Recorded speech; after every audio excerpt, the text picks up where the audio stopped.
Hi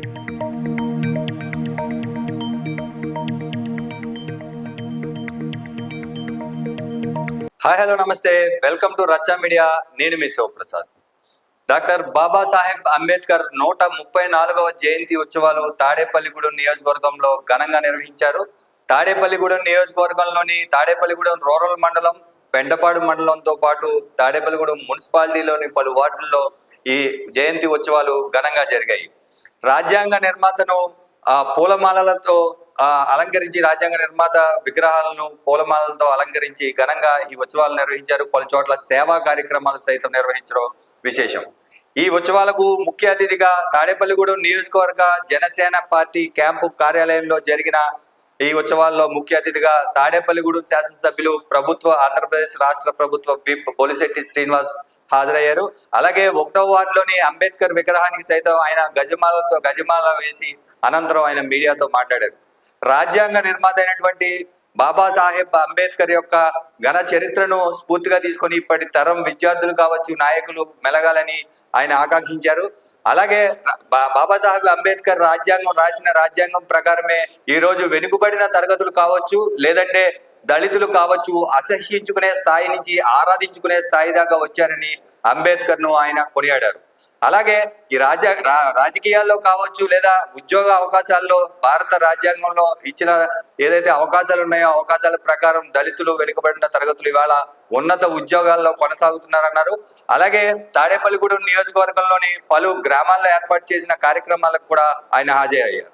Pentapadu మండలం ప్రత్తిపాడులో Janasena party Prathipadu అధ్యక్షుడు జగత్ సోమశేఖర్ ఆధ్వర్యంలో, అలాగే వెంకటరమణ చారిటబుల్ ట్రస్ట్ అలంపురం కొల్లవాడ పెదకృష్ణరాజు గారి వెంకటరమణ చారిటబుల్ ట్రస్ట్ ఆధ్వర్యంలో ఉచిత మెగా వైద్య శిబిరాన్ని ఏర్పాటు చేశారు.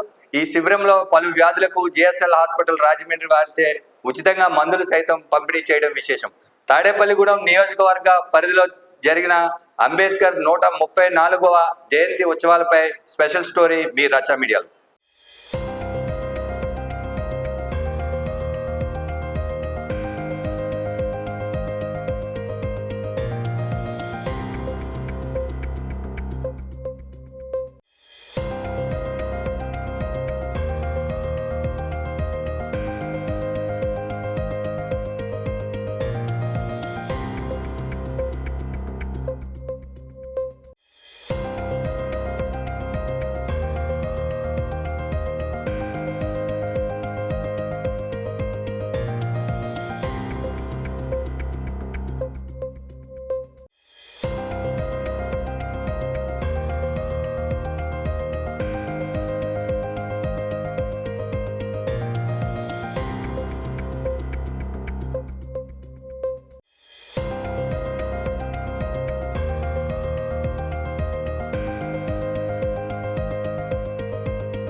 జయంతి ఉత్సవాలని ఇంత ఘనంగా ఏర్పాటు చేసిన పట్టణ అధ్యక్షులు కాశీ గారు, జనసేన పార్టీ శ్రేణులందరికీ, ఆడబల్ల నానమూర్తి గారికి, పైబన్ రఘు గారికి, రాజేంద్ర ప్రసాద్ గారికి, అలాగే ఈ కార్యక్రమానికి ఇచ్చేసిన జనసేన పార్టీ శ్రేణులకి, వీర మహిళలందరూ కూడా పేరు పేరున ఉదయపూర్వ నమస్కారం.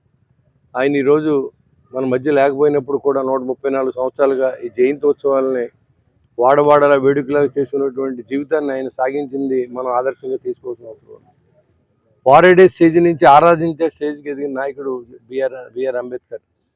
మంచినీళ్ళు కూడా ఇవ్వని పరిస్థితి, చదువుకుంటే స్కూల్లో బయట కూర్చోబెట్టమని అంటరానితనం ఉన్న టైంలో ఆయన దాని మీద పోరాటం చేసి మరి లండన్ వెళ్ళి ఎన్నో పట్టాలు తీసుకుని ఆయన మళ్ళీ రాజ్యాంగం రాసే దిశగా, భారతదేశ రాజ్యాంగాన్ని మన తలరాతను కూడా రాసే దిశగా ఆయన ఎదగడానికి ఆయన కృషిని మనం అభినందించవలసిన అవసరం ఉంది.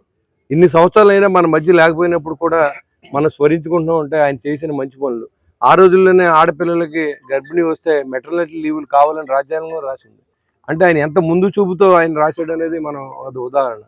మరి రాజ్యాంగం రాసినప్పుడు ఎన్నో ఆయనకి ఆరోగ్య సమస్యలు వచ్చినప్పుడు ఆయన మొత్తానికి భారతదేశానికి రాసిన రాజ్యాంగం ఇతర దేశాలు కూడా మన వైపు తిరిగి చూసేటటువంటి రాజ్యాంగాన్ని ఆయన లిఖించడం, వాక్ స్వాతంత్రాన్ని ఇవ్వడం, ఇక్కడ భారతదేశ ప్రజలకి అన్నిటిలోనూ భాగస్వామ్యం అయినటువంటి అంబేద్కర్ గారి యొక్క 134 జయంతి ఉత్సవాలని అన్ని చోట్ల జరుపుకుంటున్నాం. అదేవిధంగా మన ఆఫీసులో జరుపుకుని ఇక్కడే మన 1వ వార్డులో కొత్తగా నిర్మించినటువంటి అంబేద్కర్ విగ్రహం దగ్గర మన ప్రతి సంవత్సరం ఇంకా ఎక్కడో మన దగ్గరలో ఉన్న ప్రదేశంలో ఎక్కడో ఒక చోట ఉత్సవాలను నిర్వహించి అక్కడ నిరుపేదలకి అన్నదానం ఇంకా వస్త్రదానం చేసే కార్యక్రమం ఎక్కడో ఒక చోట అడాప్ట్ చేసుకోవాలి జనసేన పార్టీ అనే ఉద్దేశంతో మరి అన్ని చోట్ల జరుగుతున్నప్పుడు కూడా మనం చాలామంది ఎక్కడ శ్రేణులు అన్ని అందరూ కూడా మరి ఈ అంబేద్కర్ జయంతి ఉత్సవాలని అన్నిటిలో కోఆపరేట్ చేస్తూ ఉన్నారు.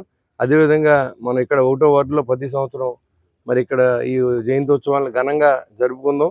ఎక్కడో ఒక చోట జరిగిన అదంతా రాష్ట్రం అంతా తెలిసే విధంగా ఈ కాడి నుంచి ఒక చోట ఏర్పాటు చేయాలని ఆలోచనతో ఇక్కడ 1వ వార్డులో ఈరోజు ఆ కార్యక్రమాన్ని మరి అక్కడికి వెళ్దాం. మరి ఆయన గురించి ఆ మహనీయుడి గురించి ఇంకా మాట్లాడవలసిన అవసరం ఉంది కాబట్టి మళ్ళీ అక్కడ ఒకసారి స్మరించుకుందాం అని తెలియజేసుకుంటూ సెలవు.